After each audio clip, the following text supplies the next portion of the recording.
You're watching The Relationship Smith live on Twitch, Twitter, D Live, whoever else will have us.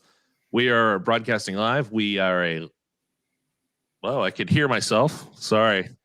We're so professional. I forgot to mute my own show. We did it. We did it. We did the thing. Sorry.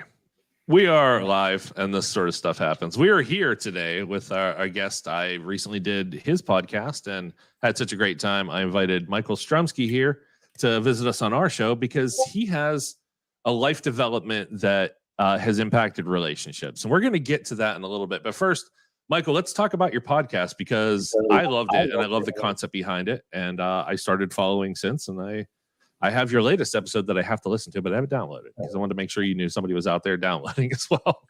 Yes, I mean, all the few little ones are good to just watch, and then you slowly see the graph go up, and it gives you a little bit of hope just to keep going on. I know it. I know that feeling. Like I'm doing good stuff, and I can't wait till people find it. And I'm glad I found yours. You've had some really amazing people on, but before we get into it, let's tell people the name of your podcast and what you do there and what you hope to accomplish. My name of my podcast is People More Interesting Than You. I couldn't have picked a longer name, but basically, there's so many people more interesting than me when I grew up, my friends, everybody, and I thought, why don't I just interview all these people? I know a bunch of stuff, and I can probably pull it out of them, and I thought, why not?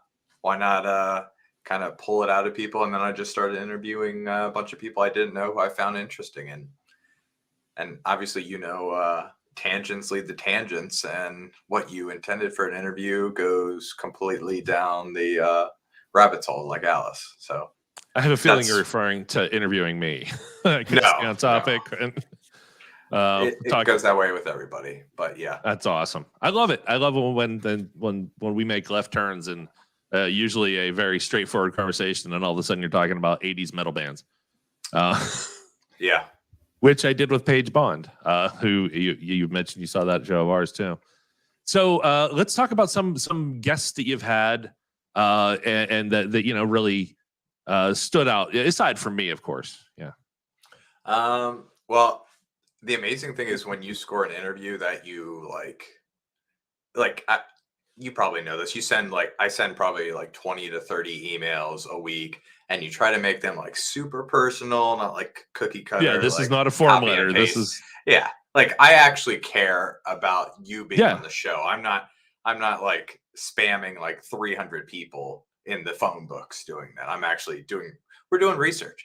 And like, for example, there's these two girls, Chrissy, and I forgot her first name, that happens a lot. There's so much. There's like 40 right now, names, but last name is Barrington, but they're twins who do the Iditarod together. And they're, yeah.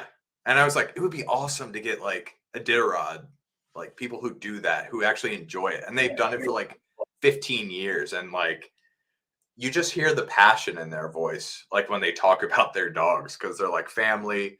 And then you think like, what do these people do outside of the Iditarod? Like from like March, that's when the Iditarod is in Alaska. And obviously, I think it was started, a lot of people don't know this, but it was started because there was a drug that needed to get to a specific city in Alaska.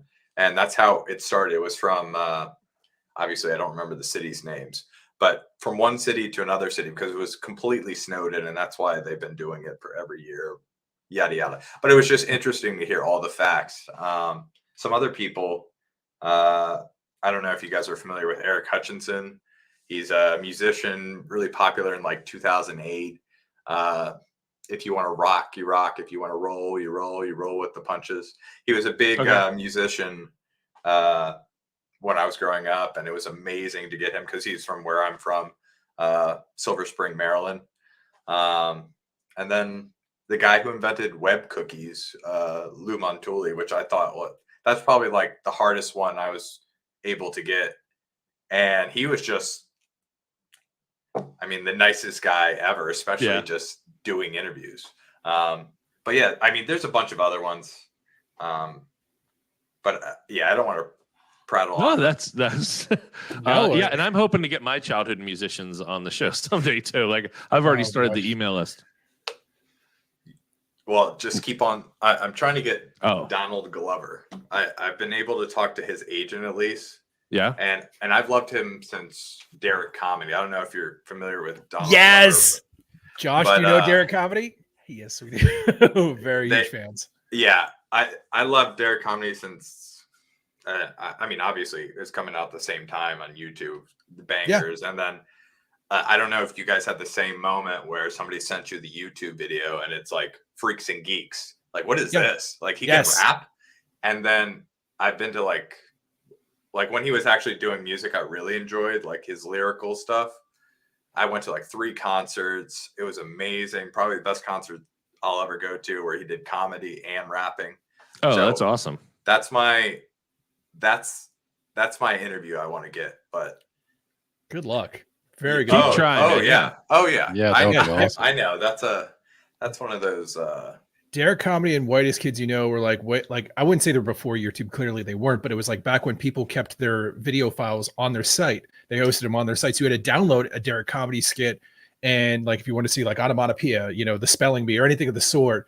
And I say Whitest Kids You Know too as well, because it was like the self-defense and all that, all those things you had to download directly. You couldn't really get them on YouTube yet. And then they, obviously they sometimes disappear or it's the wrong thing and somebody's just trying to like titles. Yeah, whatever. Yeah. Yeah. No, it was a great time for that. The sketch comedy. I mean, it was like Derek Comedy was phenomenal. Like they didn't. Yeah. Comedy humor. That's still going, right? Like the same type of where they just have skits like Not My Real Dad or I swear I saw one the other day. They jumped into like I think Donald Glover did a bunch of work with College Humor, which is now Dropout. Yeah, and that was like when he was still doing stand-up right before he went into the music game. And it was, again, watching his career was just fascinating because it was just, starting off a little handy cam college videos, and then it just evolved into what we see now, which is probably some of the best episodes of like Atlanta. I don't know if you guys watched that, but that show is just amazing. Every episode is like a movie. Getting so close to Spider-Man, and he never quite made it. Spoilers. I mean, if you look, I'm not spoiling anything. I mean, I actually have a Spider-Man tattoo right here of like Gwen Stacy dying, which is very dark. I'd like to say that, but they say that Donald Glover started like the Miles Morales type thing with doing that, like a black Spider-Man, because he wanted to play like the Peter Parker original Spider-Man. And I want to see him as that. Yeah, that would be awesome. Yes, more than anything now, especially like he's too old for it, but he might actually pick. I'm pretty sure he's too old for it. Yeah, you can do alternate universe future Spider-Man. He doesn't. Yeah, you could do that. Yeah, now that it's like that, you could throw in some Danny Glover lines now that he's old. I'm getting too old for this shit. That's true. You could double it up. Yeah, no, but just really confuse people. Yeah, is that? I know his name's Glover. A multiverse movie where in that universe he is Danny Glover's son. I just want to know. I just want to know in the new Spider-Man multiverse movie, is there Spider-Man? Because that's one of my favorite YouTube skits. You guys know there was no. Hey, no. Hey, Spider-Man. No. Hey, Batman. What are you doing? Playing tuba. Sorry, I have not seen that one. It is the worst drawn, animated, written, voiced cartoon ever that works, and there's multiple episodes. Like you just keep yourself coming back like, why are you doing this? Why am I doing this to me? It's painful and hilarious because whatever it has, you just keep coming back to it. Yeah, it's hard to describe, and I'll probably end up watching it tonight after this show. So put it on the queue. I put it back in my head, and now it needs watched. Yeah. Hey, so let's get back to the topic at hand. Michael here. 9.5 minutes. So, yes. Is that how long? So let's cut to the to the big reveal here.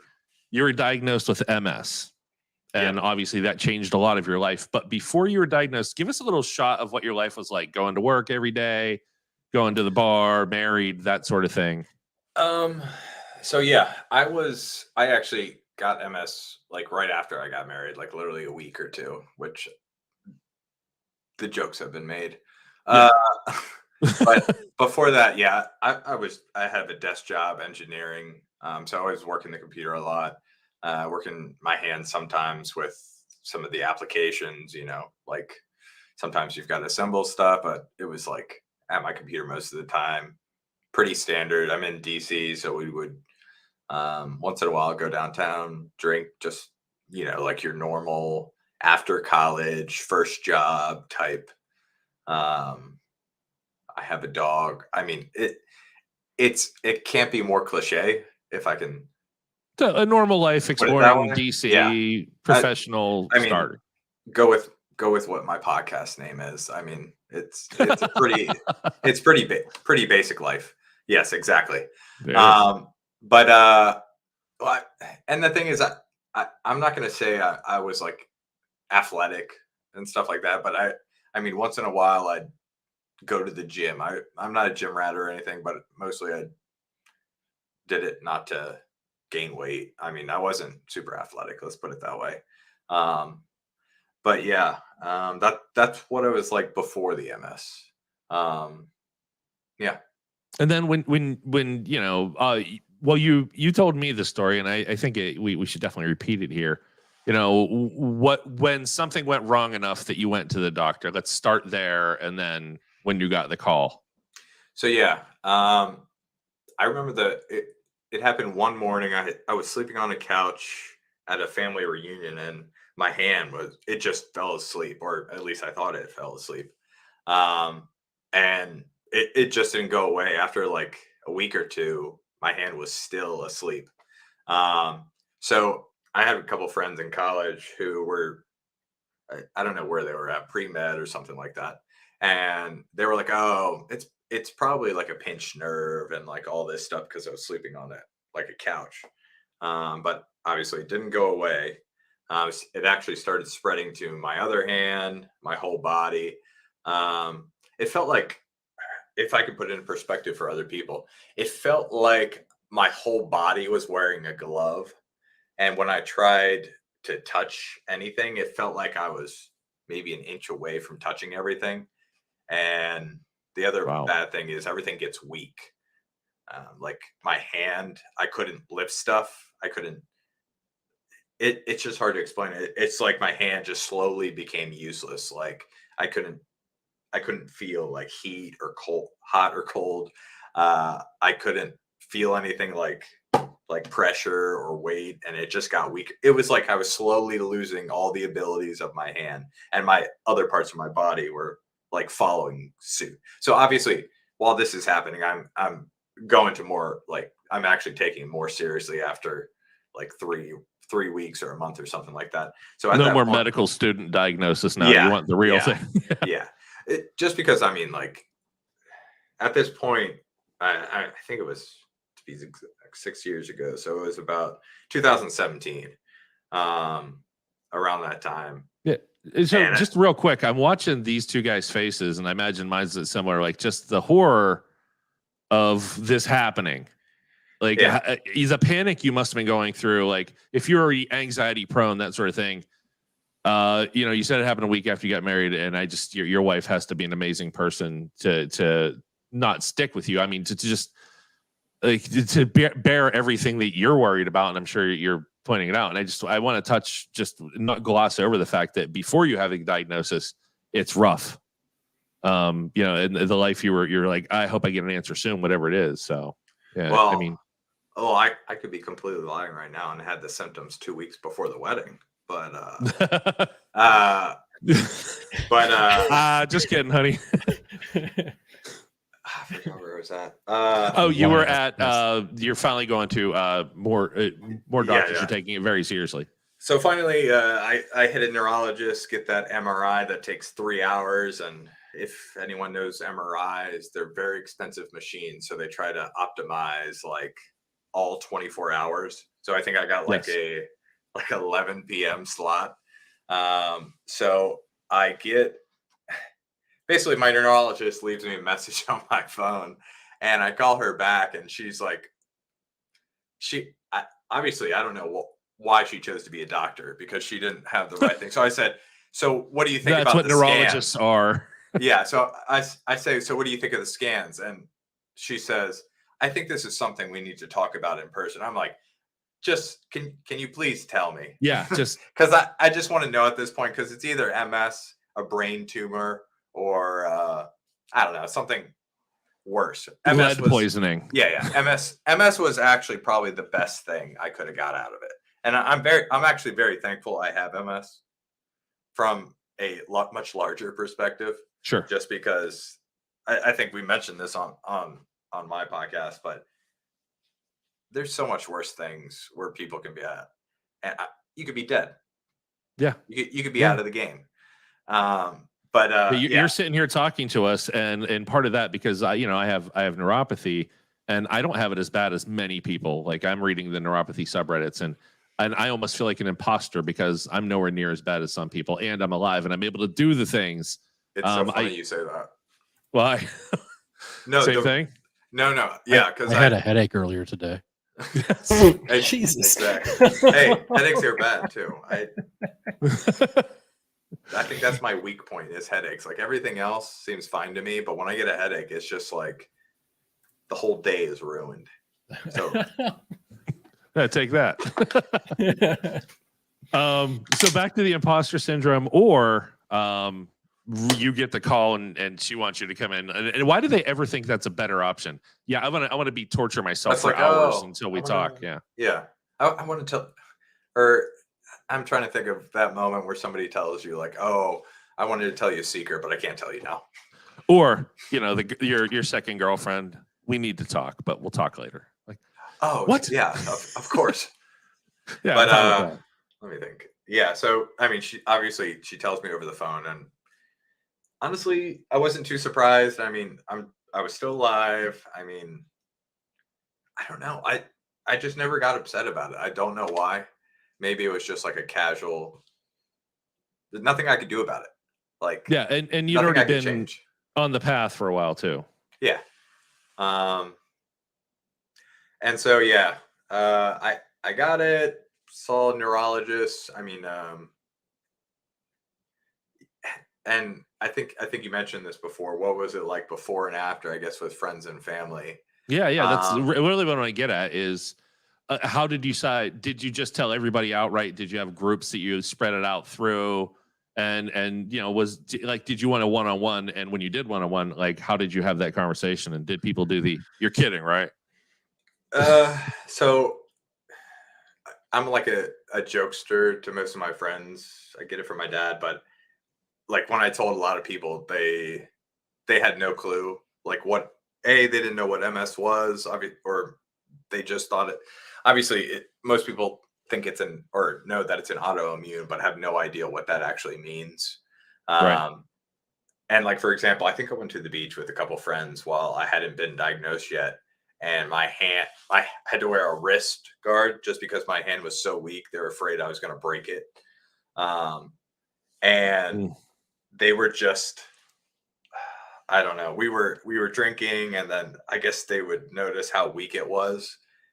And I'm not saying I'm a strong person, but I don't think I've ever looked like a weak person, if that makes any sense. Yeah. And I think they just felt bad for me. And it's just like a completely different feeling when you see your friends look at you, not with just with straight pity. And it was just sad. And I guess that's the biggest thing that affected me when I had MS, or at least started to have MS, was the fact that people were starting to pity me. And this is, I think you were starting to talk about at the beginning about how the relationships change between people and what their perspectives of you, and especially my parents too. I'm an only child, so I don't know. I just felt bad for them, because it was just like, I'm sorry that your one son is disabled now, or like, I don't know. Yeah. Oh, No, you're not. I get it. I get it. Like, I'm sorry, I'm not the perfect, healthy 10 fingers, 10 toes, everything's all right. Like you failed as breeders or something. Like I know that's not logical and it's not really what the thought was, but there's that thing in there. Like I feel like I'm letting them down because I'm not perfect or whatever it is. I don't want to get too far ahead. Sorry, Josh. No, I was just curious. Does this come around to you taking full advantage? You have a bell to ring and people carry you into the next room, or I have taken some advantage with that. We'll get to those parts too. Good. I'm glad to hear. I think he's writing this down. I was going to ask, actually, I mean, to go in the opposite direction, and maybe this is getting too, far ahead of the story, but it's like, had there anybody else who had been like, quietly in the background been like, hey, Michael, like me too, but I haven't really talked about it. Like, has anybody else came out and been like, yeah, listen, you're not alone? Question mark. To be fair, I've only talked with one other person who has MS. I mean, because who wants to talk to them? Yeah, exactly. Some of them, no. I know. I was going to get dark, but yeah, I talked to one other person, and the funny thing is, it can be it's such a broad range of symptoms and stuff like that. Like for example, you can have like your mouth is numb and you talk with kind of like a stroke type. You have like heat aversion, numbness, you can't walk, blindness. Like if you're familiar with it, it's basically messes up your neurons, which is basically everything. I have some family members, and there was actually somebody who I was talking to. She couldn't be in the sun too long. Like that actually caught me off guard. I was like, never heard that before. So. Yeah. So, I mean, the big thing is, if you guys are familiar with like inflammation, it's basically your brain and your brain stem or spinal cord gets inflamed, and like basically that causes like heat is basically like boiling up your neurons and stuff like that. And that's why I said, when you said Reddit, I don't know why I did this to myself, but I joined the group like 2 weeks ago. And I don't know if you guys get this too when you're on Instagram or whatever feeds you guys are on, and it starts targeting you and you start getting content, and then you think everybody else is like this. Yeah. But then it's not like wide content. You get this select feed and you think that like everybody else is like this. Cause I get that now. I have ADHD too. And I hear all this stuff about ADHD from like Instagram, and I hear all this stuff on Reddit from MS. Obviously it's funny. I believe much more on the Reddit than I do on Instagram, obviously, because I believe nothing I see on anything. So, right. But it's just crazy on social media these days. Complete the trifecta and download TikTok so that way you can hear about how there's fluoride in everything. So and that's what caused the aliens coming. I don't know. Yeah. To be fair, if I was on there, they would probably just send me like hot women with MS. You know what I mean? Just like hold on, I'm typing that in now, and we have a new OnlyFans. We have a new ideal guest for this show. Yes. But yeah, no, it's you're exactly right. The targeting is absolutely amazing how accurate it is, and terrible because now Now that I'm officially protesting Reddit on an advertising level for their how they treat some of the sub moderators, I want to put this out there that their algorithm, their whatever the suggestion box is so bad that because I am in a subreddit for Pittsburgh, if I leave on my suggestion, it gives me suggestions for every city-based subreddit in the United States because I'm in a similar group. Because clearly I care about Minneapolis local news. Yeah, like so, and I would say no, I don't want any more. And I once did it for like, I don't know, 30 cities in a day. I'm like, I just have to turn off all suggestions. Like it's so bad that they don't deserve all the money they want to steal from the app makers. So I'll get off my soapbox, Reddit soapbox on that one. But yeah, they target you in weird ways that can also affect you psychologically. Like you don't know what you're looking at. Yeah. I mean, you could say that about any social media app. Sure. Too. It's just sad. But we still keep on coming back. I have this, it's almost conspiracy theory sounding, but we have to realize this show, everything we see, everything we read, if it's online, especially sometimes at work, definitely on TV, everything that we consume is paid for by advertising. And the first and most important job of advertising, why people pay for advertising, is its number one job is to change your mind. I know that sounds like a conspiracy theory, but we're literally putting money into the people. We're only getting news and information and entertainment and opinions from people who are paid to change our minds. So it always, I was in the advertising and marketing game for 20 years. And I don't know if I see it a little differently, but if somebody paid me to get a message out that you absolutely need to buy this garbage product, I would probably take the ad, even if I didn't believe in the product, and take their money to make as many people as possible believe that this is real. Because that's what you do in advertising and marketing. You're trying to convince somebody. So tangent again, I apologize. I was going to ask, and you probably, Hammer, you already have this, but it was like, so what point in time did it come from, like, you made, this announcement to you wanted to start doing the podcast? Like, when did you decide, all right, I'm going to, yeah. Before we get there, right. yeah, I was going to say you already have a plan, and I'm like on the edge of my seat with the story. I love the fact that you're getting there, because that's absolutely part of it, and I'll point to you for that. I do want to stick to how the relationships changed, like how you told the news, how people reacted, and did people get close? Some people get closer, and did you have to cut other people out? Because those pity eyes are like, I know that people do it or don't realize they're doing it sometimes with the best intentions. They really do care. But fuck you if you want to see it, it's not, it's like when you're puking, somebody going, "You okay, buddy?" and patting you on the back, like, just leave me. No, I got this. Can I add a variation to that question quick? Sure. One of those rules, like the number one rule of comedy, is know your audience. I would imagine that it is similar for breaking this sort of news.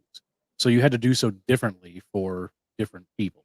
You told your parents differently than you told your close friends. And how did you decide how you were going to do that? And did it work out how you expected it to when you had to go through with it?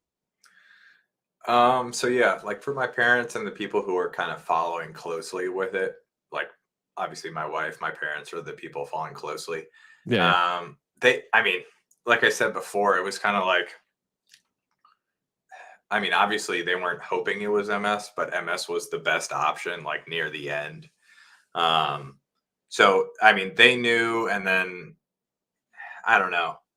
I don't know if anyone has this issue where their parents kind of like talk to like their friends and your family, like behind your back, or the exact opposite, where you get all the info from your mom or dad's gossip chain. And you're, "Oh, Brendan, your cousin Brendan, he's in rehab again." You know what I mean? Like they were doing that, and like Brendan needed it though. Good for him. Yeah. They're almost excited to tell that story, your story, to somebody else. Yes. My favorite is watching my friends' parents do it on Facebook to them. Oh, yeah. Yes. But they luckily, I don't know if they were Facebook. Well, my dad. If not, you're lucky. He's completely off the grid. But my mom, she didn't do any of that, which I was very thankful. I'm, like I said before, I'm not looking for pity or anything. Yeah. Not that. But with them, it was, I don't know. It went over easy since we were all so close to it, updating. And then a funny story. One of my friends, I told him, by the way, I have MS, and she made no reaction. Like, she was laughing, and she was like, "I know you're a mess," and I was like, no. And the other hard thing telling some people, my initials, my last name's Strumsky.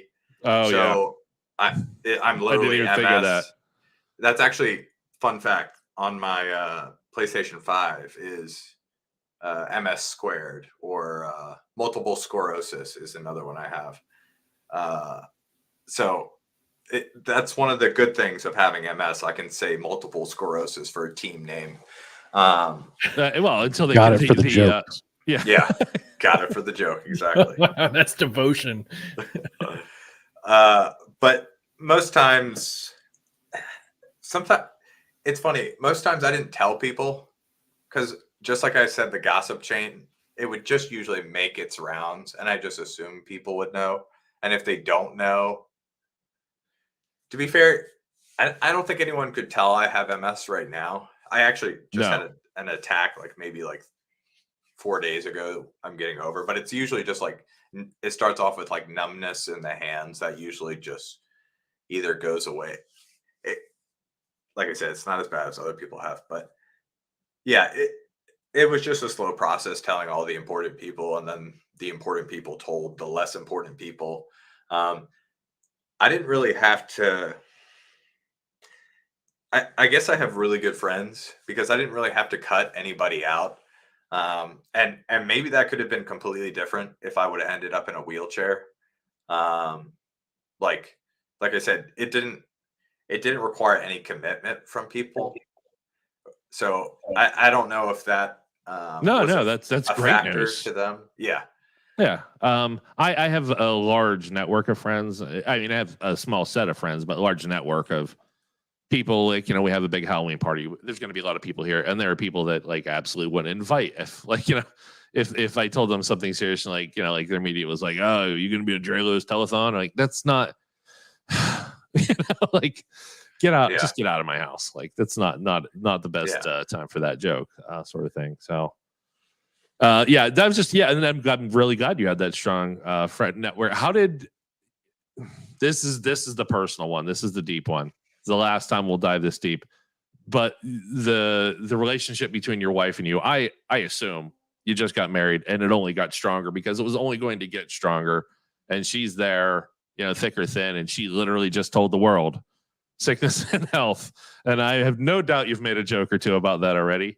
But yeah, how did it affect you? And we don't have to go into any of the negative ways because we've talked on your show a little bit about how nobody teaches you how to ask for help when things like this happen. You don't know how to handle asking for help, or if you want help, or how to communicate when it's okay to ask me if I need help.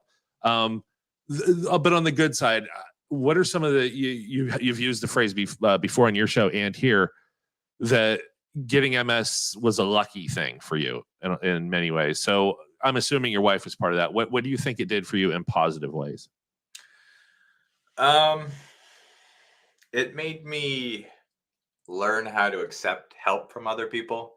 My dad, he's from a family of 6 other brothers and sisters. He was also the oldest. So he's kind of got that, and he was born in 47. So basically and his dad died at 21. So he was basically the secondary dad of the family. Yeah. So he was obviously like tough as nails. Like, he was in the Navy. So, and I mentioned this on the show, he's the type of guy who wakes you up at 6 a.m. on a Saturday to go, insert, like, rake the leaves, pour some concrete, stuff like that. So yeah, my dad was ex-military too, and you just brought back a lot of memories. Yeah. None of them good. The other thing I wanted to bring from your last episode about her missing her flight, that gave me anxiety too when I heard that she missed her flight. Yes. Like, I travel a lot, and like missing your flight, that's like somebody like striking you so hard you fall on the ground. That's the equivalent to missing your flight. Like, yeah, I've never missed a flight when I'm trying to get to the airport, but I have totally forgot about a business flight to be in New York for a week. I thought it was the next week. Yeah, they weren't happy. But yeah, missing a flight in an airport is terrifying to me, especially if you're not in your home city. If you're somewhere like mid city or just no. Always get TSA pre-check. That is my, like, I have no regrets from getting TSA pre-check. I find it amazing. What is it, like $50, and some credit cards give it to you for free. Yeah. So people, please don't get TSA pre-check. It'll make it easier on my life. Don't everybody line up for that. Don't give out the secrets. Don't give out the secrets. And whatever you guys do, don't go super early. Don't get your first flight, the first flight available, like crack of dawn. Yeah, don't do that. Don't show up half hour early, 45 minutes early, an hour early. Don't do that. Yeah. Hey, speaking of, do you get the board first now? No. You know, we can get into this discussion. I actually have on my to-do list. Funny story. I got the "Don't Tread on Me" like famous Virginia license plates because I thought they were cool. I did not know they were affiliated with like Proud Boys, like militia, and all this stuff. Listen, they stole the OK symbol too. Like they're just jerks. Like yeah, we could take this stuff back now, right? Because they're all in jail.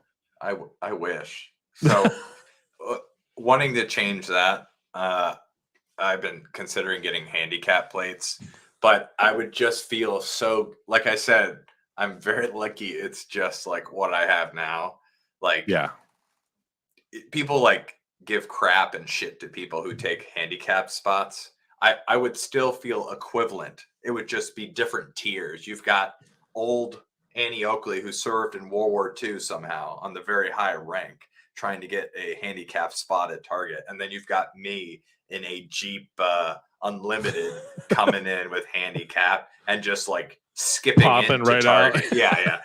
Yeah. But people have made the argument that like, what if you do get like, if you have an episode and you're seriously messed up and you need that spot and you don't have the plates? There's that, and you don't have to park in the spot, but what you can do, I believe, and you could correct me if you're wrong, on the Beltway, if you have a handicap plate, you get to get in the HOV lane without extra passengers, right? I did not know that, but I don't.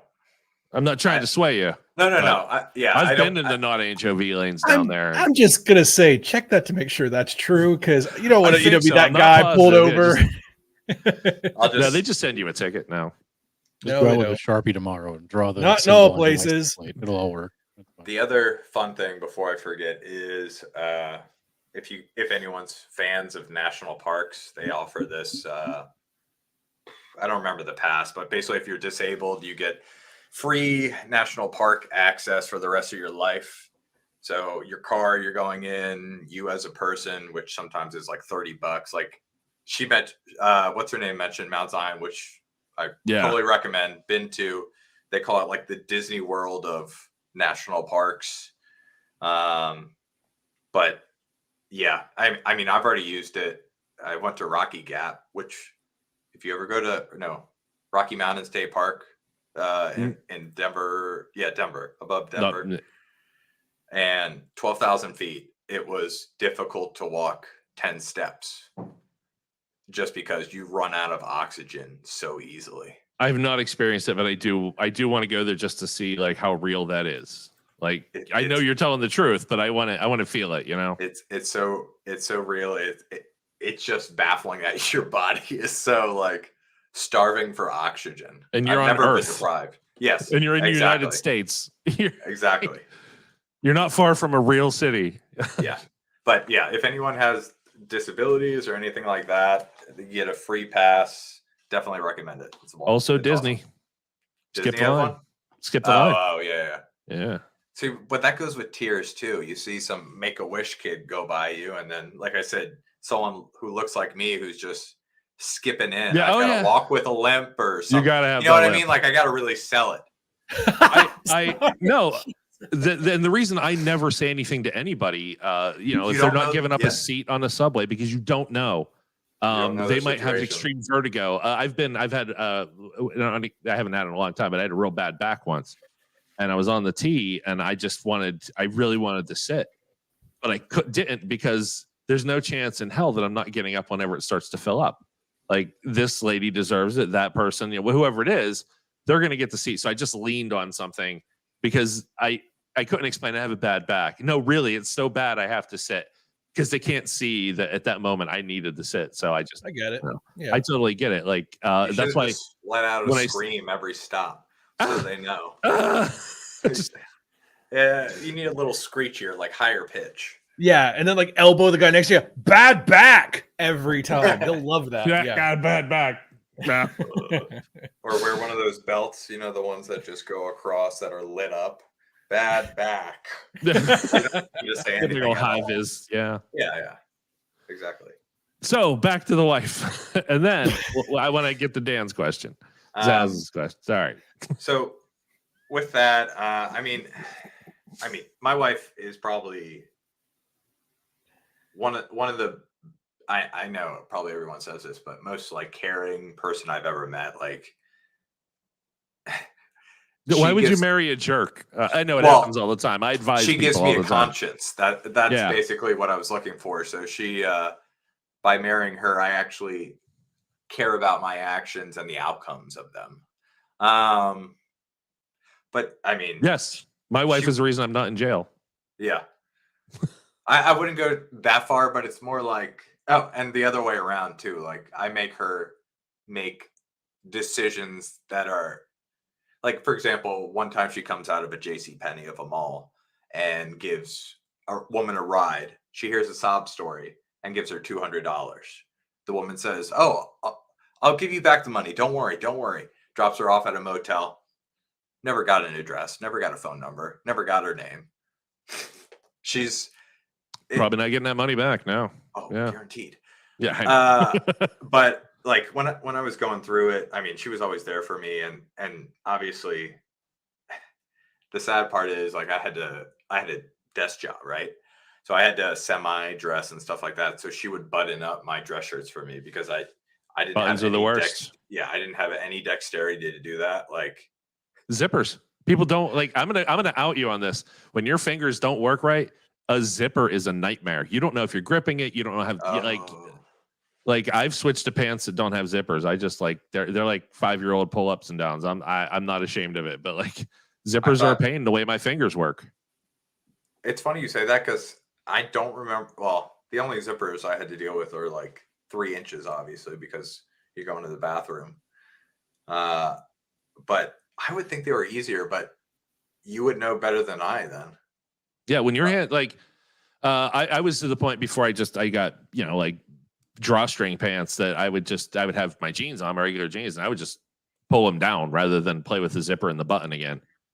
Because when you can't feel, it's a jigsaw puzzle that you can't feel. Like I know what it all works and looks like and where it is, but if you don't know that your hole is snagged on the button, like you don't know to do the next move, which is to pop it in. And that's the problem with the shirts too. You know exactly where it is, and you have a muscle memory that's from childhood, but just getting that last confirmation feel when your hands are numb, it affects typing goes out the window some days. Yeah. And I had to switch at one point to like, I don't know if you guys are familiar with like Dragon Diction or whatever that was. Basically you speak. Nowadays it's a lot easier because you don't need it.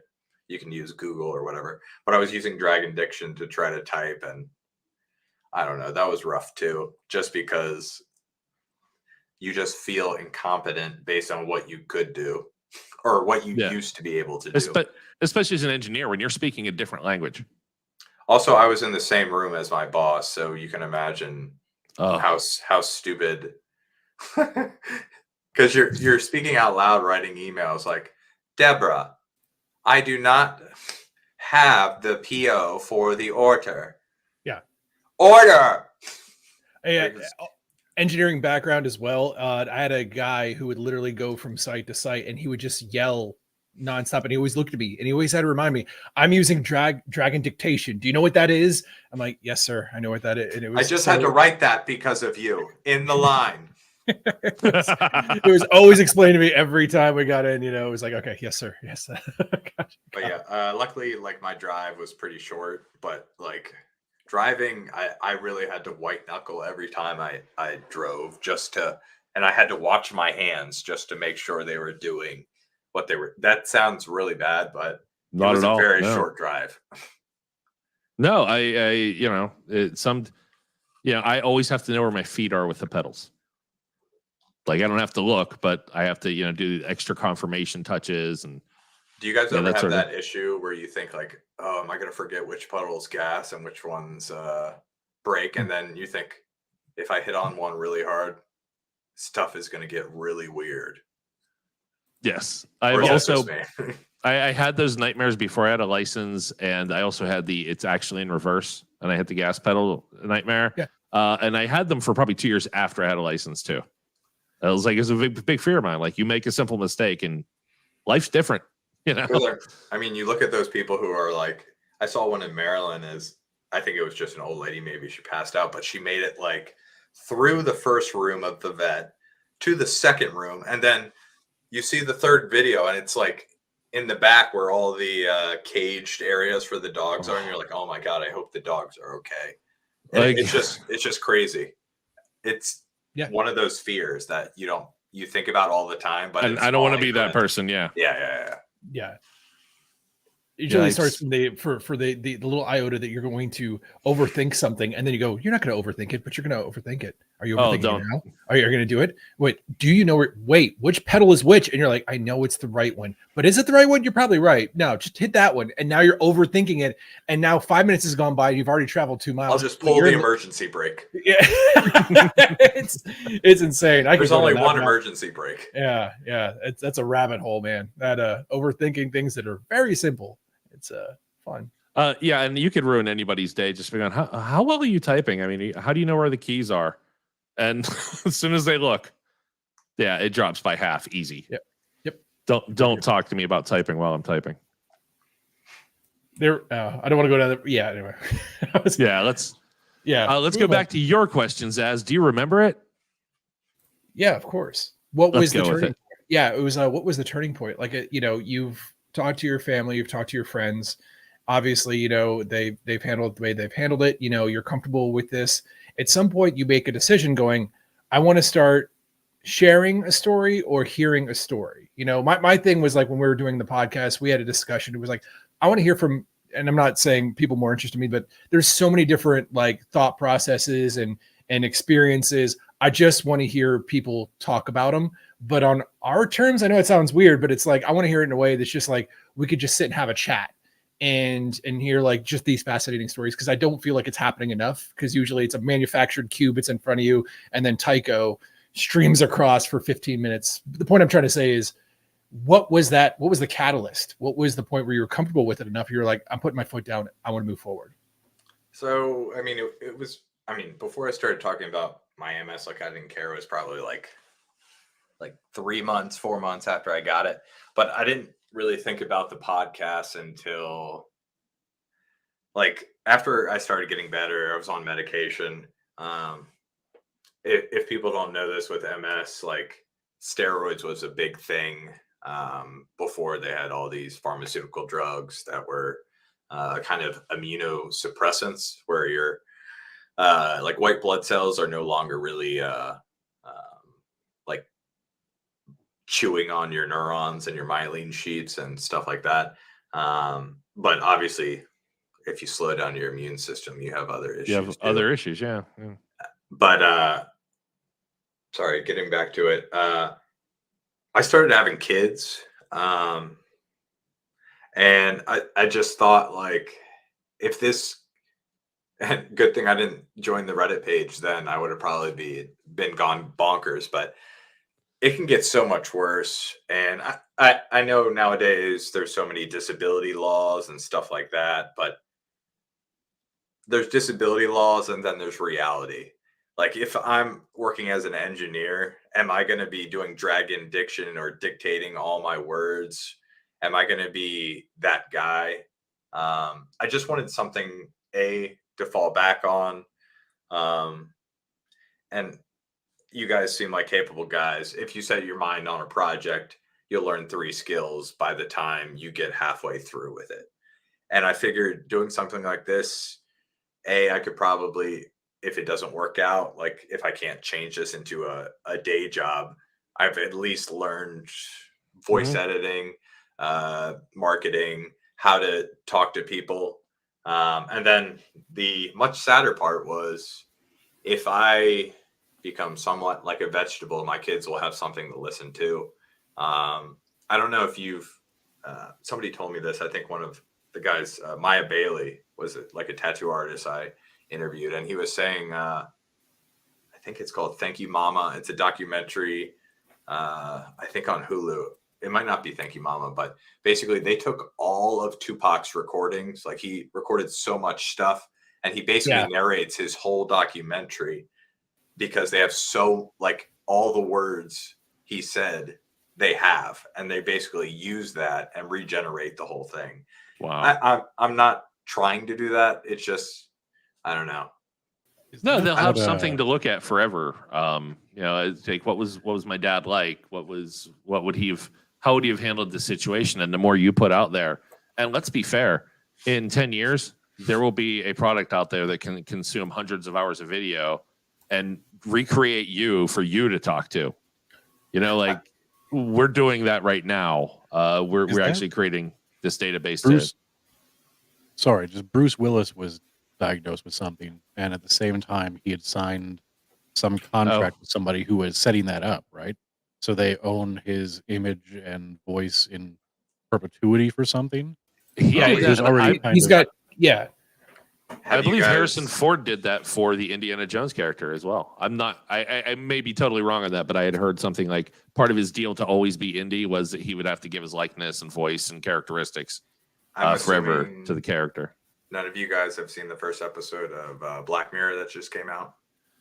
No, not yet.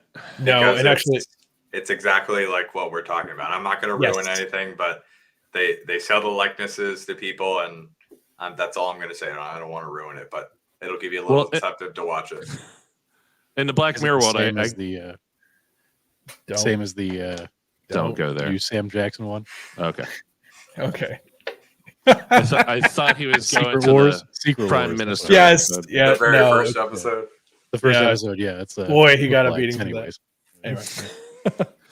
That absolutely makes a lot of sense. We all want a sense of permanence, and especially with I don't have children, but even with my wife, I love the idea that like if I pass suddenly tomorrow, she'll be able to watch this show and realize what I was doing when she's sleeping, or right now she's sleeping, or why I leave and go downstairs to what am I doing and why and how am I talking to people, and she could hear my voice. And there's a sense of comfort in that, and I also like that I can look back and watch this as well. Like even if nothing bad happens, I like the idea of looking back.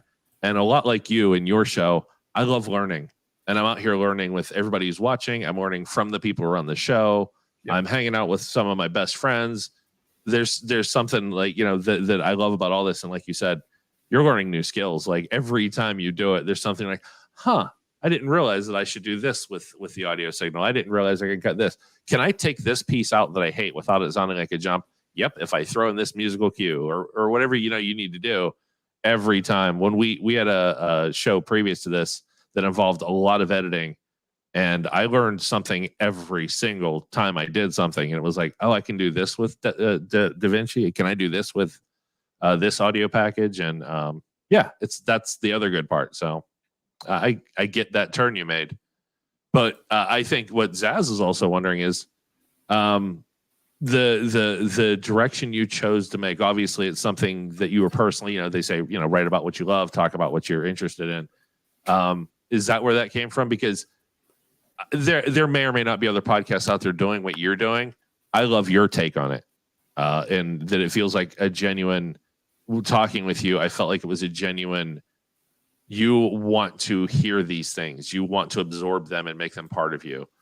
Was that easy to do for you? Because you also have to open up. When we talked first, you told me what your podcast was about. You told me about like you have MS and the story you just told. You have to be as open as you're expecting people to be. Was that hard for you? To be fair, I don't know if I've ever, maybe with you, but I don't think I've ever mentioned that I have MS on my podcast. It was in a message on Reddit to me. No, I know. I'm saying like, I don't know if I've ever, I wasn't, I'm not trying to. It's not a show about you. Yeah, exactly. I mean, it's in the title, but yeah. I didn't want to use that as kind of like a, here's my hat. Come throw some listens into it. You know what I mean? Like, I didn't want to use that as like a pity party to get people to listen to me. Actually, to be fair, I've always thought of myself as kind of like a Norwegian person. Like, I hate small talk so much. Like, small talk is like when I go to parties or kids' birthday parties, it feels like I'm in a dungeon of small talk. Like, oh, how's work? I don't know if you guys feel that way. It rained all last week. You know that, right? Yeah, I was there. I don't like rain either. I had to mow the lawn for the first time. That rain. Yeah, that mowing the lawn, man. I didn't think I'd be mowing the lawn this early. just to kind of back up what Michael was saying, I was once in a bar in Oslo, and obviously Norwegian, but a Finnish person was there, and he told a great joke, or not even a great joke, but it was like, he goes, if you see a person laughing and smiling, they're either crazy or they're American. And it was just, it was such a profound statement that, it was just like, oh, wow, we do love to just gab and chat and laugh it up while, they're just trying to have that conversation and not embellish. So it's like if you ever go hiking and people just say hello on the trails. It's just like, hey, like, how's it going? Like, yes.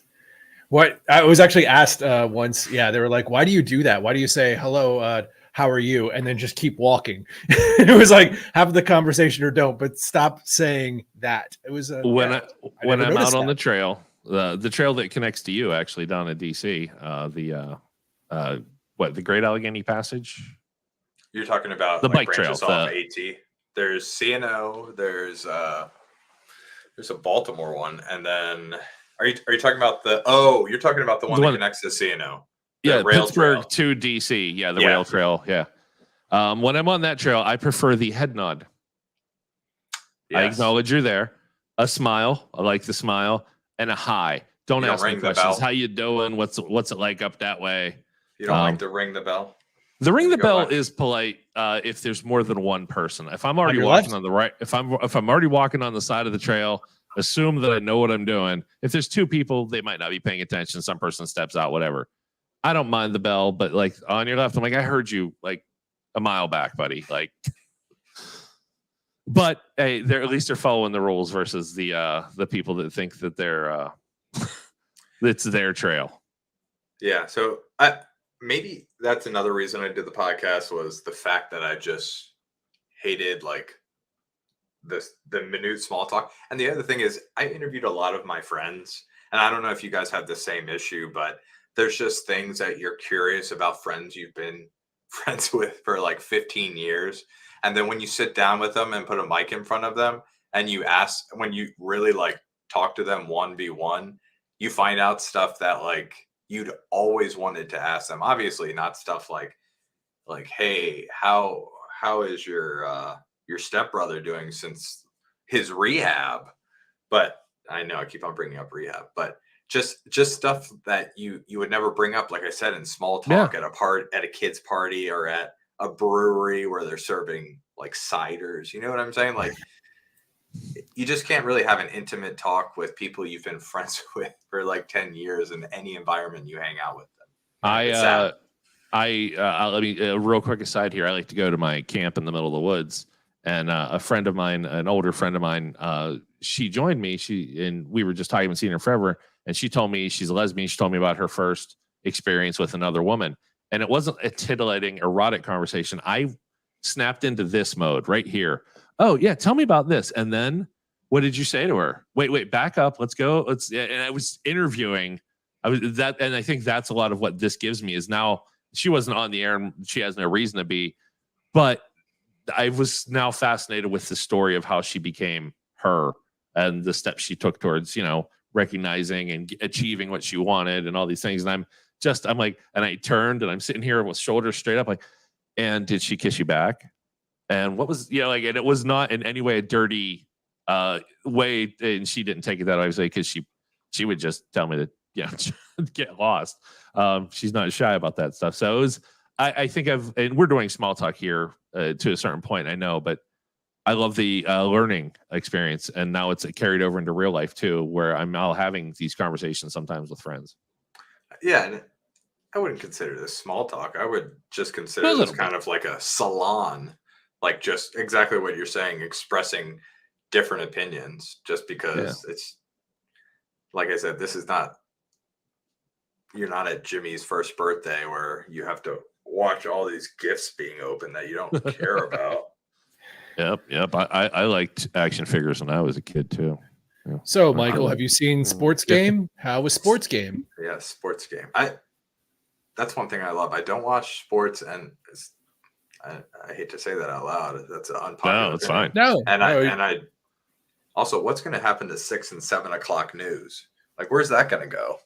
I don't watch it. Do you guys watch like local news.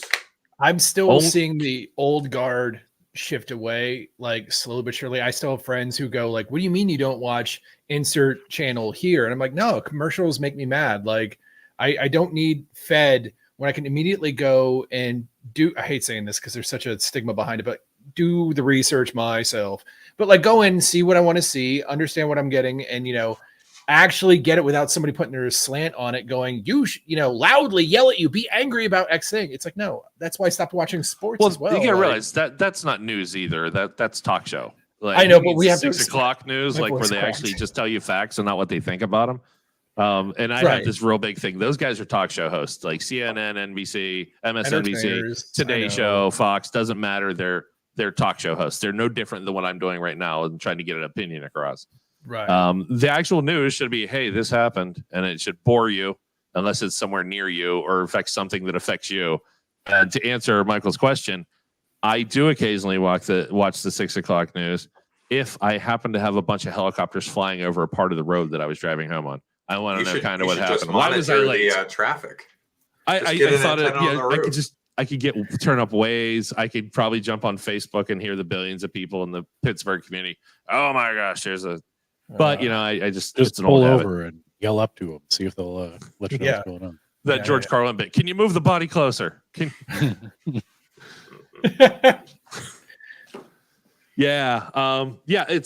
the world's changed. It's gonna be, I don't know, interesting to watch because the media is not letting go of this information stream.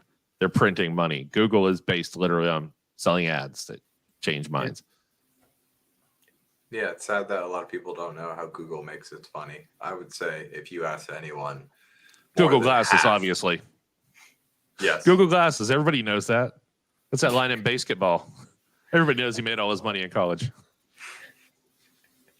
So yeah. Speaking of making money, if you are watching on D Live, please send over the lemons.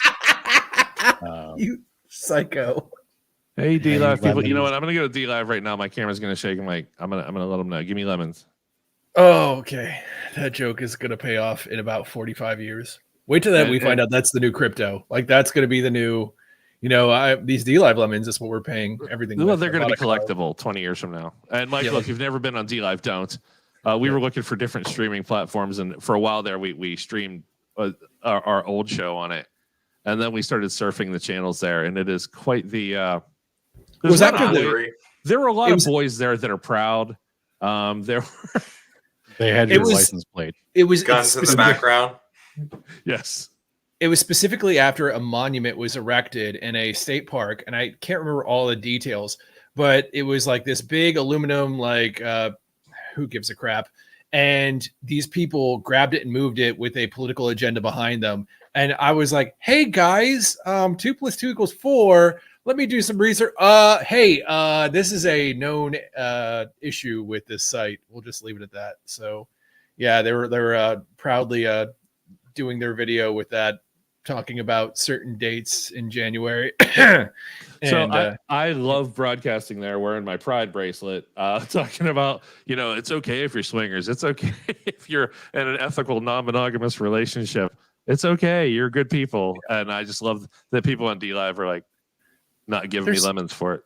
They're so nice to us, though. Every time we interact with them, they're very nice to us. So nice. So nice. So while we're talking about other sites and things to see, I say we put up the infographic. And Michael, let's give yourself another plug. You've done over an hour with us so far. I don't even know. Yeah. Thank you. That makes me tell. Yeah. Oh, man. I was trying to interact.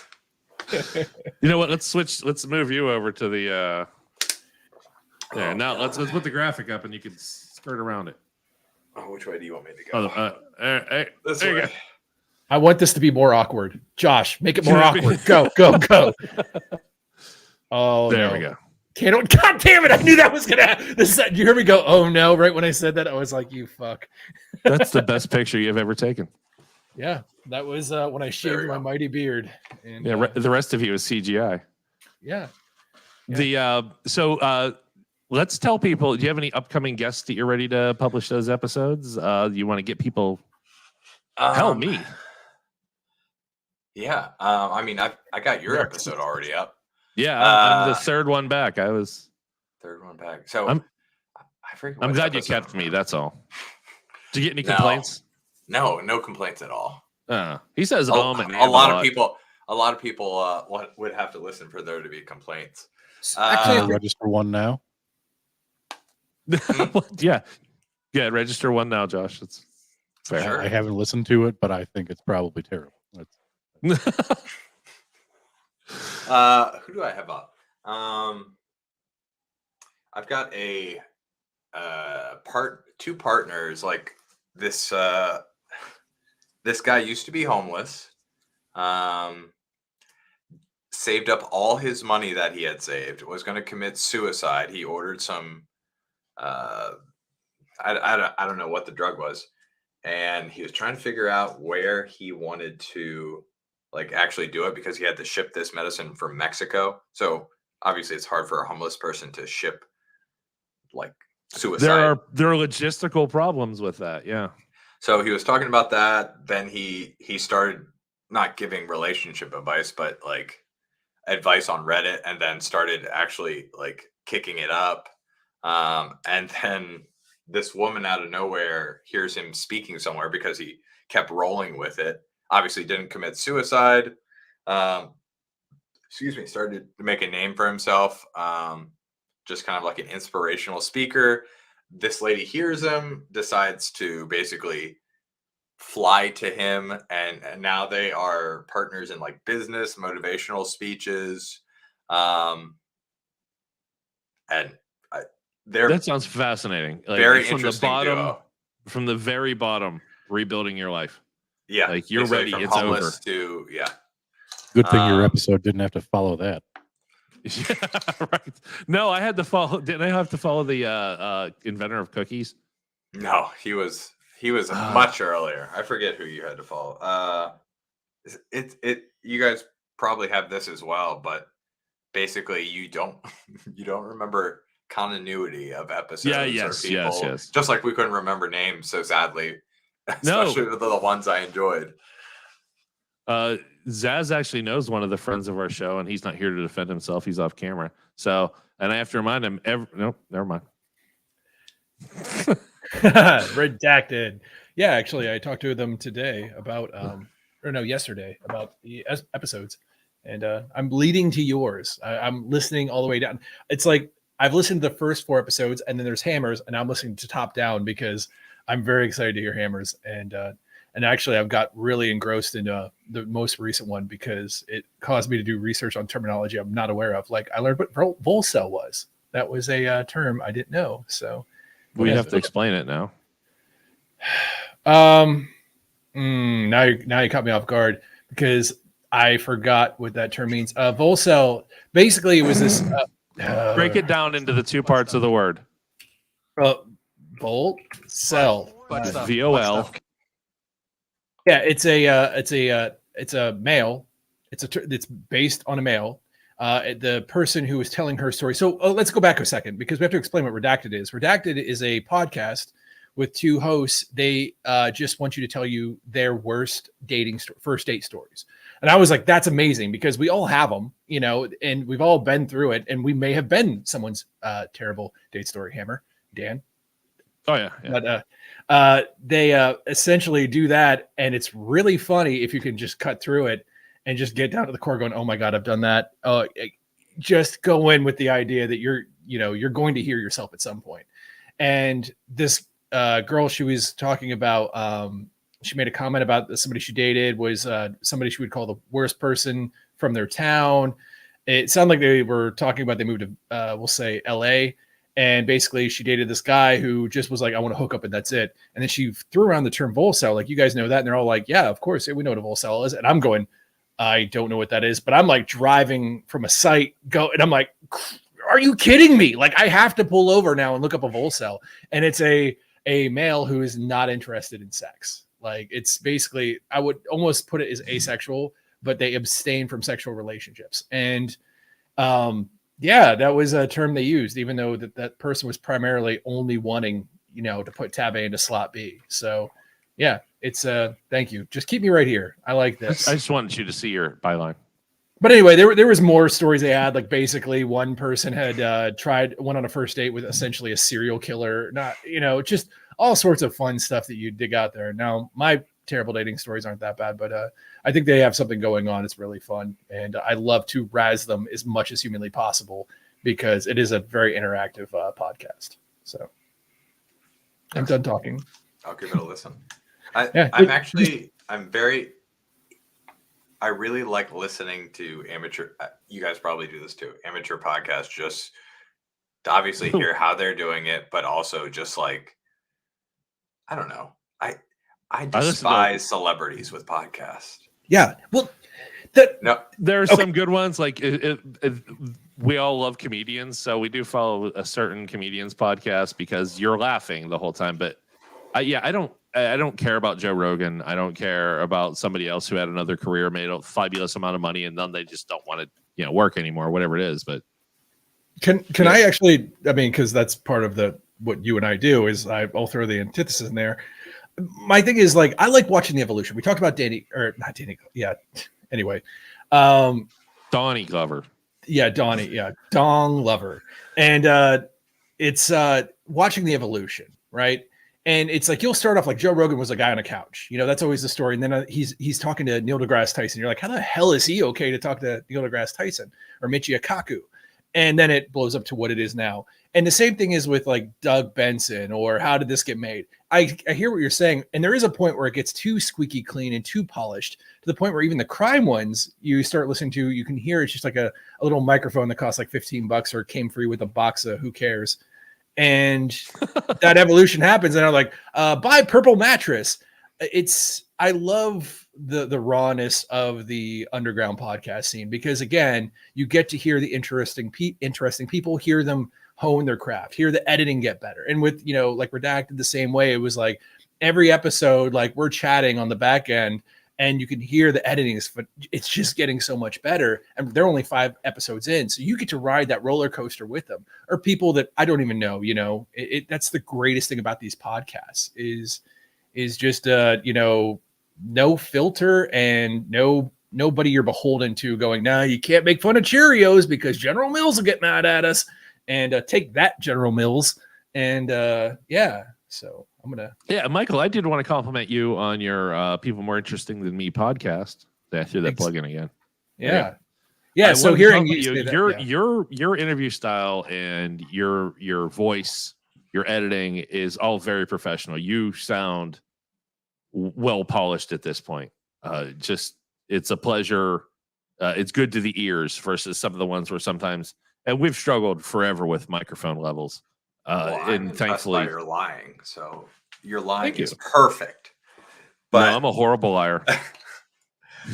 Well, thank you for that because I don't think I really do much, to be fair. But maybe you do. Just compared to other people. Can I say you've talked to some pretty astounding people, so you're on the right path, and you have goals too. You literally just you have goals. Where is my next piece going to be? You're not just punching a clock. It's pretty great. You say that, but I definitely just like I think we mentioned this on my podcast, but it's like you have those moments like, is this worth it? Like. Every week, but every week when we're done with this show, we're going to sit and talk about how awesome it was talking to you, how we all enjoyed listening, and how we all had more questions, and we have to have you back every time we have somebody on, except for possibly one guest, has just at the end, and it's not their fault. Do you black out their face? No, that was our last guest. Actually, she didn't want her face on, so we did a chin down. But no, we did have a guest, and they're just it was very early on in the show. Don't do it. No. I'm not naming anybody. I appreciate anybody who comes on the show, but it was just trying to get used to being on a live stream and answering questions like this. Not everybody's used to it, so they're gonna be back. By the way, on that, oh, thank you. I feel so like if I could show you the room I'm in, it's so lonely, and it would be awesome to have like 2 other people that would do it with me, but. I'm just afraid, like, I've got 2 kids and, like, it's already difficult enough for me to get guests every week. I can't even imagine if I had another co-host and like, oh, we've got to work out what time zone are you in, or are we doing it live? You know, I don't want to speak for these two, but it's like I will go and just frankly say that we always like to create. Like that's something that Hammer will say is like in some form we've always done entertainment. There was a period in between the show we did previously and this one where it like literally felt like empty. Like we need hobbies, we need to create, and we're having a blast. None of us are depressed. We're having a blast in our home life, but it was like at the same time, it's like we want to keep doing stuff with each other because we love hanging out with each other, and we love hanging out with fuck you, Hammer. Take that soundbite. But like we like doing this with each other, so it's like we keep each other kind of better. Yeah, it's well, and at least two of us are going to those birthday parties we're talking about every weekend and having that small talk and being able to sit down with two people and be real and just talk bullshit for a while or more. And bullshit. That's a good soundbite right there. And bringing you in, Michael, to talk about something we've never talked about and to learn how to talk about things. And if we have a friend that gets MS or another life-altering disease or situation, we will keep an eye on the pity eyes. Exactly. We will try our. This is a learning experience, and I sincerely hope none of this happens to any of my friends or But like, how can I be a better friend is what I'm learning. And then with our last guest, if you haven't, I don't think you've listened to the very last show. Ruin Willow tells this story, and I think as a creator, you really want to hear it. Just how she started doing things, and that moment when it took off, and when she's now narrating everything but video games. She's having people approach her to do stuff with her and co-write and co-voice, and just that moment of, oh my God, it can happen. And she's still giving back to the community and all these things. And then with Paige, or the show you saw, I love connecting to people that know a lot about things I don't, and making sure that like it's that trust but verify. You think you're doing a good job, but like verify, check in with people who she doesn't owe me nicety. She doesn't. She knows it would be best if I'm doing something wrong to tell me. You probably don't want to advise everybody to get divorced. Yeah, like whatever I might be doing to, and also I love sitting down and learning from people. So like you're right. This is I don't have the kids and the birthday parties, but I also need this time because I have coworkers and I don't talk to them like this, and I don't learn the things because it's not appropriate to say. So when you first had MS, what was the sex life like? Yes, I could ask you that. I'm not going to, but. If that's where we were going and you and I were okay with that, yes. Further down the road, you never know what questions come up, but you can't do that with your workmates. You can't do that with people you've known for 20 years. The people I've known the longest don't watch this show because, hey guys, I do a relationship advice show. You should listen. It's not, we can do that before or after the Slayer concert. It's a different group of friends for that. Wait, and you went to a Slayer concert? I've never been to a Slayer concert. Sadly enough. Yeah. They're playing. Yeah, no, they're not. I've got one coming up. I got a Fishbone is playing with Parliament in a couple of weeks. Parliament is still playing. You're not going to remember a thing. It's supposedly the goodbye final. Okay. 30 years in a row now. I was gonna say, but like Cher. I saw Parliament. I was walking farewell concert. I was in New Orleans and I was walking by and I heard and I turned around. I was like, what? And I turned around. There's a guy in a diaper playing bass. I'm like, is that P-Funk? What are they still doing? Amazing. Good for them, by the way. Good for them. Heck yeah. So, and this is how I take the conversation to a turn. Sorry. Yeah, I'm trying to wrap up the conversation. Michael's given us over an hour, but we'll just keep going. If you keep staying on the camera, we're staying on. Now, I do want to thank you. Obviously, do you have anything else you want to plug, push, talk about? I don't want to keep you. I remember one more guess. Oh, sorry, keep going. No, tell us your one more guess because we have that the Dear Abby. Oh, okay. I have I don't know. I just recorded a surrogate in Canada. I was like, I really want to talk to a surrogate. Like what it's like. That's a great. And she's amazing. It's a good listen if, just like what we're talking about, if you're curious of how that process is. And especially in Canada, supposedly like IVS is almost free in Canada. And I didn't know that. Obviously they have free healthcare Right. But I just assume that like that's like a off the a la carte menu. You know what I mean? Like this is something that's not covered by their yeah, it's optional. It's like healthcare. Yeah. getting a facelift. Wow. Yeah, free healthcare, but you're not getting your hair replaced for free. Yeah, and I think she's doing it for free too. Obviously, they pay for expenses and stuff like that. But Wow. yeah, in United States, it's not like that whatsoever. You'll hear that. Like obviously, it can be from I don't know, suburbia to Kim Kardashian. Every state is like different. I mean, I know like IVF is like covered differently through state by state. So some will cover it, some healthcare won't. You know, every state is completely different, a whole different animal when it comes to how they handle their healthcare. It's pretty amazing and terrible, but amazing. And then you're dealing with basically independent contractors who can charge you, $20 to carry your child, or $250,000 or more. All right, let's turn this into the Copay podcast. All right, let's talk about this, guys. Actually, I was here with freedom. I was hoping we could talk more about the proper amount to match your 401k with. All right. So do you want to? The answer is as much as they're dumb enough to match. Oh my God, are you anti? Anyway, let's no. save that. If they're giving you up to 5%, you fill up 5% because that's money that you otherwise won't get. All right. So Josh, you got a game? Yeah. Well, I guess the question is, Michael, do you want to stick around for this one? Sure, let's do it. All right. Explain it.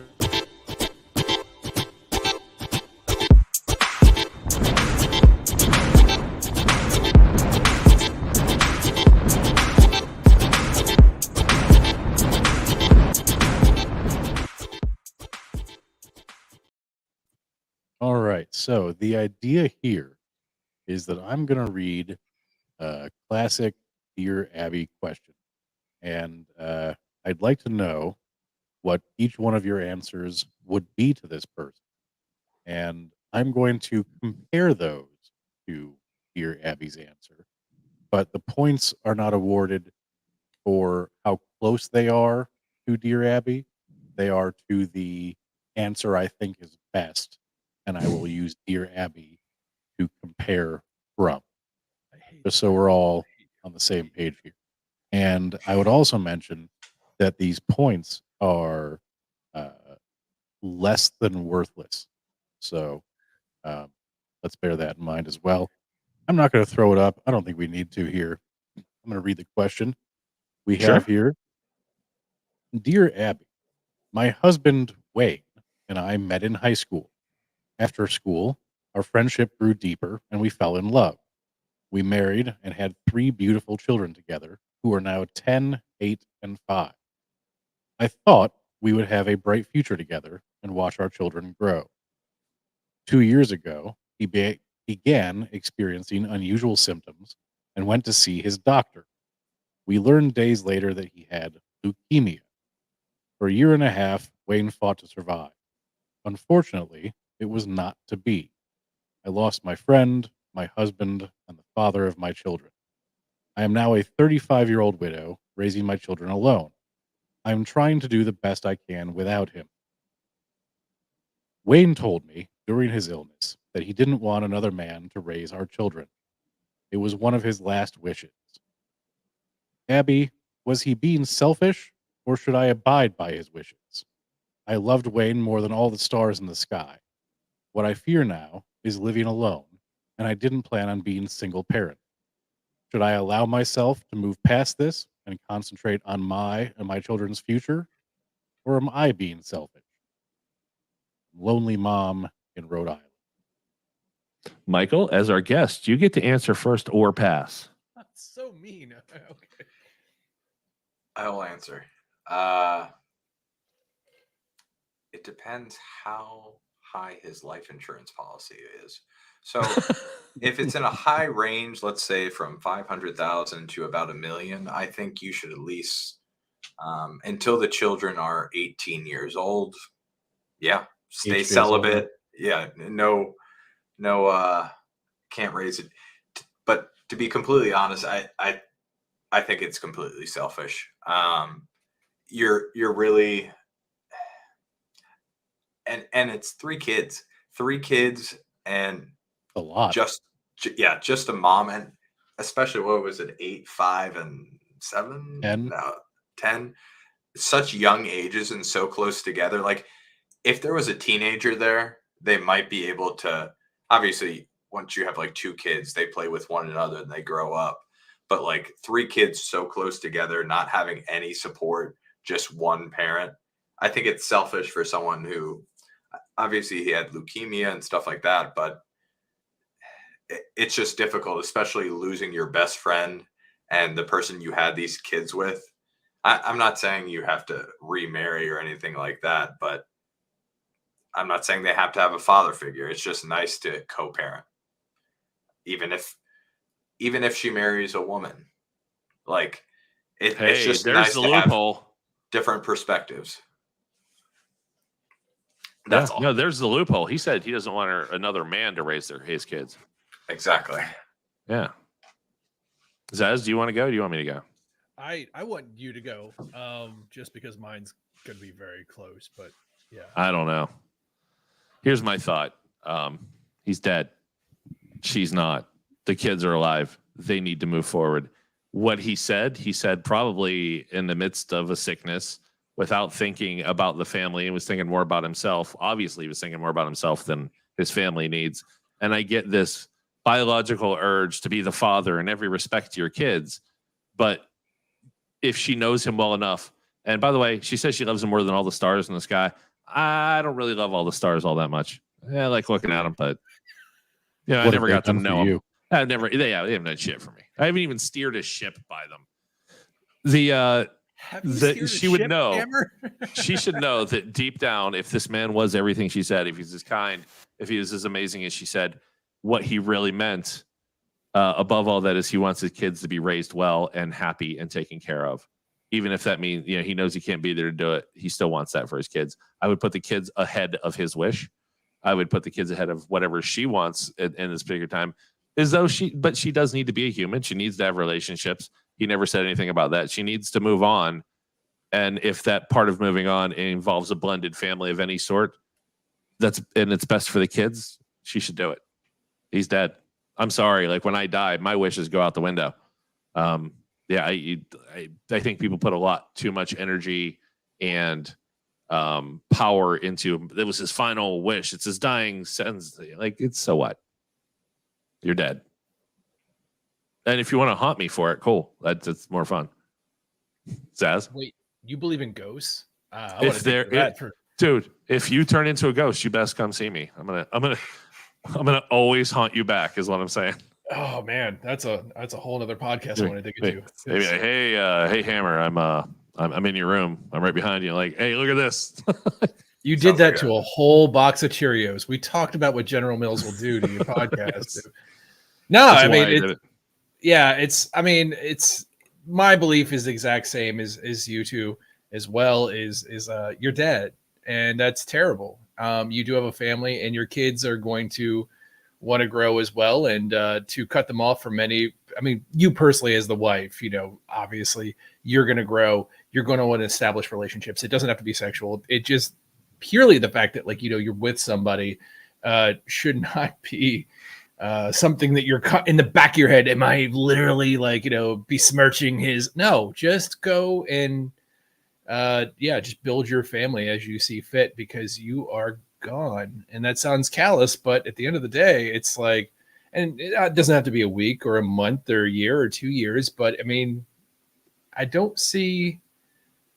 I have questions, but at the end of the day, it's just move on.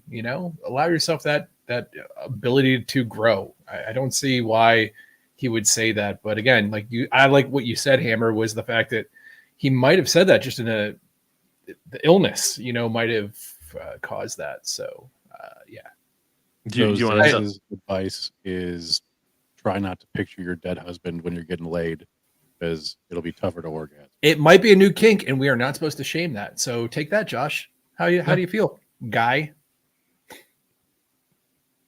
Dear lonely mom, I offer my sincere sympathy for the untimely loss of your mate. Allowing yourself to move past this tragedy and get on with your life is not selfish, it's practical. By eliciting a deathbed promise from you that you would never remarry, your husband was trying to hold on to life. An impossibility. Please don't. Oh, that's great phrasing. Sorry, life is for the living. Yeah. So I think that it's pretty clear that Michael gets 4 points, Hammer gets 3, and Zaz gets 1.5. Oh, I got half this time. Thank you. You're getting better, man. I want you to keep trying. Yeah, I will. I'll A for effort. Yay. So, Michael, you're ahead, and we normally do 2 questions. You could say you just want to keep your winning score and end the game here, or we can do one more. Josh, do we have one more? Well, I mean, the goal is, guys, with this podcast is turn those points into a crypto, and we'll pyramid scheme this all the way to the top. So I say keep going, because that might be worth millions someday. Well, I mean, it can't be a pyramid scheme if you call it a pyramid scheme, right? That's true. It's true. That's why we call them lemons. We'll get back 36.9% interest APY. Sorry. Well, I'm going to remind all of D-Live, you guys suck, and give us lemons. You know what? We're not building relationships this way, Hammer. No lemons. There's no relationship. I don't even know who they are. Oh, my God. Here we go. Hey, I want to warm this up before we go into the final. Do we have a second bit? I'm looking. I had one earlier, and I can't find it. Give me 1 second. Well, while we either get to there or say goodbye to our good friend of the show, that's what we're calling you now, Michael. You're officially a friend of the show. I'm sorry. I like it. Where's the bracelet? As we either exit this interview and jeez, I knew that was coming. Well, I meant a friendship bracelet, but I totally forgot you had that on. Let's get his address off camera, and I want to send him a friendship bracelet. It'll be made It better be Chinese staircase if you guys are familiar with GIMP. Oh my God. Wow. Throwback or Throwback. Yes. I still use GIMP occasionally. I still use it. You do? The editing tool. Yeah. Yeah, I do. Oh. The editing No, tool. I meant that like that camp thing where you have like those little pieces of plastic and then you. Yep. Oh yes. Sorry. Yep. I wonder. No. I'm well aware. So yeah. He's more of a Boy Scout. As we get up this bit, everybody who's watching now, we have our phone number up. You can give us a call in if you have a question for Michael about his podcast, about MS, about anything. You can call and ask that. If you have a question about yourself, you want some advice from all of us, from one of us, please give us a call, 412-254-4829. The phone lines are open and we're ready for your call. We want to hear whatever you have to tell us. And if you're going to be a prank caller, like just put a little more extra work in it. Like don't take up a ton of time, but like work on the punchline a little. Make it good. Yeah, again, 412-254-4829. And if you're finding us from Reddit and you're watching, wondering why Zaz has been messaging you about your interesting post, this is for real. We do want to hear from you. We ready, Josh? Yeah, I've got a very quick one here. Okay. But I have been trying to stray out from just those romantic relationships like we've been trying to on the show here. Very broad spectrum relationship. I've got 2 hands up, by the way. I had nothing to do with that one. The more broad spectrum of relationships in general. So here we have, Dear Abby, I have a neighbor who tells visitors to remove their shoes before entering because she has a light-colored carpet. I, for one, don't like it. What should I do in this situation? Wondering in Colorado. Michael, guest of the show, you get to answer or pass. I'm going to answer pass. First or pass. I'm going to pass. Zaz, do you want to answer or pass? Just so I understand, because I might have misheard this, her issue is walking on her carpet with shoes is a problem? No, her neighbor has a light colored carpet and she would like her to take her shoes off, and she doesn't like taking her shoes off. Yeah, okay, I'll answer that. Suck it up, Buttercup. You're in her backyard. Yeah, there's that always really fun redneck phrase, never pee in another man's backyard. Yeah, take off your shoes. Just take off your shoes. Just take off your shoes. Yeah. I've peed in a lot of other people's backyards. Because they let you. You don't just it's a metaphor for something larger than what you're talking about. Not always. Yeah. It's I go over there Hammer's and they're always version playing. Hammer's version of geocaching is just pissing in different people's backyards. Yeah, no, except for there's nothing to sign afterwards, and it's a really sad version of geocache. It really a much younger version of me once peed on rock personality Mark Slaughter, Mike Patton. No, you don't mess with Mike Patton. That's Mike by Patton the way, Michael. That is his Don Glover is his. Yeah. So when you're talking about future musicians, I think you set a fire in this man's soul. Mike Patton is taller than he actually is. He'll never do this show. But anyway, I did pee on someone's front porch once in Vegas. Neat. And so, what would you tell wandering in Colorado? My advice for wandering in Colorado is you don't have to go into her house. Like that's what she wants. She wants to keep her property nice. It's her house. It's her rules. I also happen to live near immigrants, refugees, I believe, from another. I don't want to say too much. From another country, and their tradition is to take your shoes off before entering the house. They literally have things outside of the front door. You put your shoes in, and then you can enter. That's their house. Like if I go and visit them, if they invite me over, I'm doing that. I don't like taking my shoes off because sometimes it's a pain in the ass to put them back on. Their house, if I'm going to go in, I'm going to follow their custom. Not because they're from another country and that's their custom, because it's their house. I give them that respect. Yeah, you either don't go in or, it's fine. Don't pee in another man's She'll get over backyard. Walking in her house, I promise you. Michael, do you have a take on this? So if you're my take would be, if you guys are familiar with those little booties that they usually wear for like data centers. Hazmats, data centers. If you're going to make people take off their shoes, at least give them the option to bag them. I know a lot of people who are uptight about people taking off their shoes offer booties as well. Who are very like high level, like germaphobes, stuff like that.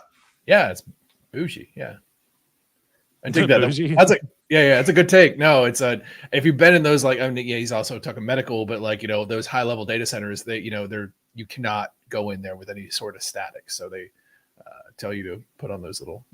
Good take. I like that. Yeah, and Abby says, "Dear wondering, either walk on your hands or stay home." That old lady got some vinegar in her. Wow, that was good. I love it. So I think everybody gets 1 point, which makes Michael the winner of today's episode. Oh, well done. Congratulations, Michael. Tell him what he wins, what he can buy with those points. You can still blame anything you'd like on Zaz. Yep, it's like a get out of jail free card. Yeah, I will pay money if you do another podcast interview and you just say, "Well, I got MS from it's this guy named Zaz." It's transmittable. I was fine until Zaz gave me the MS. So anybody out there runs into somebody named Zaz, just don't. Actually, he would prefer that if people stayed away from him more often. So would they. Yeah. Michael, thank you so much for coming to our show. Let's give you one last plug. Let's throw up the text. Sorry, that's my fault.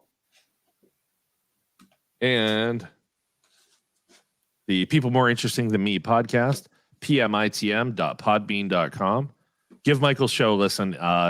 If for any other reason to listen to my episode, but for real, there are much better episodes than the one I was in. Start somewhere else. Give them all a listen. It's a new podcast, but it sounds, like I said, it does sound very polished and professional. There is nothing even close to amateur about it. It is, the thing is, when you have something on your ears, and most people listen to podcasts with headphones. I'm a speaker guy usually, but when you have it on your ears and you're in your car, you're jogging, you're doing whatever you're doing, man, does it help if it sounds good. And your show absolutely sounds good on top of having interesting content. So episode 42 you're on now too. He's killing it. Yeah. We'll see if we can make it to the end of the year. Let me know you need any help. I will reach out to everybody I've done an interview with and get them out here. We'll get Jeffrey Asmus, the comedian, on your show. He'll probably do it too. He wanted to do our show in person. So he just did a Storming the Capitol series of dates in DC. So he had some interesting stories too. Yeah, it's some definitely interesting stories from calling it that. Yeah. Yeah. He was absolutely a pleasure to interview and absolute sweetheart. Yeah. So, all right. I'll help you get there. Whatever I have to do. I really want to help you. I love what you're doing. I love what you're doing. So thank you so much for doing your show and for doing our show. Yeah, I had a great time. Awesome. This was a lot of fun. Thanks very much. We're gonna let you hit the hang up button because it always feels rude when I kick people out. I know. Is this gonna be really cool where I only have to click it once? Where on Zoom it's just like, oh, I clicked it, they hear it. Now you have that awkward 1-2 second pause. You're like, I love that. That's my favorite part. Awkward. You kind of just go to the background at the bottom of the page there, and I just pull the plug on my computer now. I don't even hit the end button. Brilliant. Just cut the fiber optic outside. Yeah, exactly. Yeah, even deeper. But thanks again, guys. I had a great time. Thank you, man. We had a blast. Thank you so much. I'm gonna go to bed quite easily. Josh is a terrible human. I hope that's the last thing you hear before you cut out. Ready now. Oh, see, it's like that 2-second delay. Now it says. Oh yeah. I thought it was instant when we tried it before. Hey, caller. Hey, if you call us right now, 412-254-4829, your voice will come out of this cat's mouth. And I know we have viewers out there. Our numbers are up. I see it in the corner. You're watching us. Give us a call. Any questions you have about relationships, any advice you need, any advice you want to give. Do you want to tell us what you think of the show? We want to hear from you. So did we get all the questions? I know I talked a lot. Did you guys get your questions in? Oh, I mean, that was the thing. It was so easy to talk to. I wanted to talk about many subjects for a long period of time. He was talking about hiking. I was like, where do you go hiking? And, go down that rabbit hole. Oh, yeah. He said he traveled a lot. I'm going to go with traveling, with MS, how that was. Because we focus on relationships because that's what we do. But it's like also these other pieces. I mean, it requires prep. You know what I mean? What is the prep that he goes through, when he does that? So, it's just, there's a lot you can go into, and he's a great guy. It's I think that we should, maybe have him back if he lets us. He'll come. Yeah, come on. He had a blast. We're awesome. Why are he you was blurry awesome. Now? Why am I blurry? Did I go blurry? You got blurry. You got blurry, man. Or I'm drunk. Hey, do you want to? He's drinking iced tea. Please do not start that meme. Whatever you do not iced tea, everybody. It's your staple. I like it. Unsweetened or sweetened? Unsweetened, decaffeinated, because I started whenever I stopped drinking beer all the time. I still have, I still drink beers occasionally, but I was imbibing too often, so I switched to, because I was mostly addicted to the act of this. Yeah. So I switched it to iced tea, and I don't like sugar in my tea anyway. A habit I broke that I enjoy, and then I was up. I couldn't fall asleep, so I just went to decaffeinated. It's brown water that kind of tastes like tea now, but it's brown. That's a Ted Lasso quote if I ever heard one. It's brown water. It tastes like it's my brown water. Garbage. Yeah. No, I like the taste. It's just not. Yeah. It also makes you go to the bathroom a lot. So yeah, enjoy that. I've managed to get it to a point. I'm usually about 2 glasses a night, and I'm usually dehydrated because I don't drink enough at work. And yeah, I'm with you. So it's you work so much you don't realize that you haven't had any water or anything. You had maybe a cup of coffee, and you're like, it's 2:00. What am I doing? But and I could literally skip meals when I'm at work. I don't when I'm heads down in something. That's what I'm doing. Yeah. So, what do you want to do the last little bit? We're going on almost 2 hours. Do you want to? Oh, it's 2 hours. Yeah, 1:45. You know what? I say we ended here. We had a really good discussion. If nobody's responded to your messages, if people are watching and not calling in, we don't have any questions. That's on me. I wasn't really active at all on getting the messages just because we were so focused on talking to Michael. So, I'll take that beating later. Yep. I'm watching that in several different monitors, so that was pretty great. Seeing that go bang, bang, bang. Yeah, great. Yeah, there it is again. There it is. Yeah, okay. Yeah. So do we have anybody lined up for our next show? I probably should have bounced that off. No, but I'm gonna try to take us back to an old topic of non-monogamous relationships. Specifically, I'm looking to talk with people who are in the adult industry specifically OnlyFans or similar work, and are in a relationship with somebody, and how things like how it started, how you handle it in a relationship, how does your family know, how many of your friends know, how do you when people find out, how you're going to handle it or how have you handled it. I'd really like to get into some of those questions. So if you're out, sorry, no, that's actually something I think next time we have Paige on, we kind of dig into that a little bit. We talked about this. It became a meme for a point where show after show, we'd always have one question with somebody going, "Hey, I'm back to work again," and all of a sudden I want to hook up with this. It's like for her industry, does she see that often, or maybe some ruin? Do we get does she get requests about that?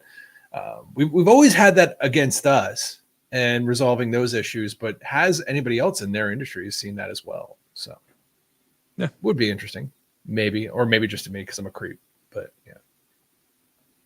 And if you guys have ideas as well, or people you'd like to get on here, I will do the work in trying to get them here.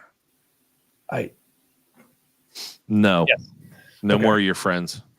Oh, you hear that? You know who I'm talking to. They're not watching. Nobody likes you. Nobody does like me. And it's understandable. I mean, look at this head. Just going to be Zaz in a wig anyway. I know it would be. Hi, this is Ms. or Ms. So, anyway. Well, I'm guessing nobody wants to be the cat. Nobody wants to call in. Let's get out of here, man. We had a great discussion. Yeah. We're not going to one up that. Michael was. He was great, man. Just amazing. We're so lucky. We're getting such amazing people, and it's every guest is a tough follow up. Like who do we get next week that we want to wow us? And I think I'm going to go back to the guys. The second discussion we had was people OnlyFans. Michael's gone. Okay, he can't hear us right now. What if we get Don Glover on this show? I couldn't live with myself, right? First off, clearly. No, yeah. I was like, oh, that's such a douche move. It would be the worst. No, but that's really cool. However, if anybody knows a way to get a hold of Don Glover as people, help the man out. He has a great show. You never know. That was one of the things I should have asked him before he left. It was like, if we try to start some campaign, I mean, because we've talked to Rim, we talked to Paige, we talked to every guest of the podcast. It's like, what if we just start, we always help each other out where we can. Maybe we start a campaign to incentivize that. And I would gladly, spend time to do that. And you two are both way better at writing emails than I am, or Twitter responses and all that fun stuff. But, I thought that'd be really nice. Hey, yeah. I mean, anyway, I could help any podcaster, especially if they've been on the show. Absolutely. Oh, wait. All right. Let's call it. Josh? Let's call it. 1, 2, 3, go. Show, guys. Thanks for watching, everybody. Have a great week. Stay Don't proud. do drugs. Next week. Stay in school. Bye.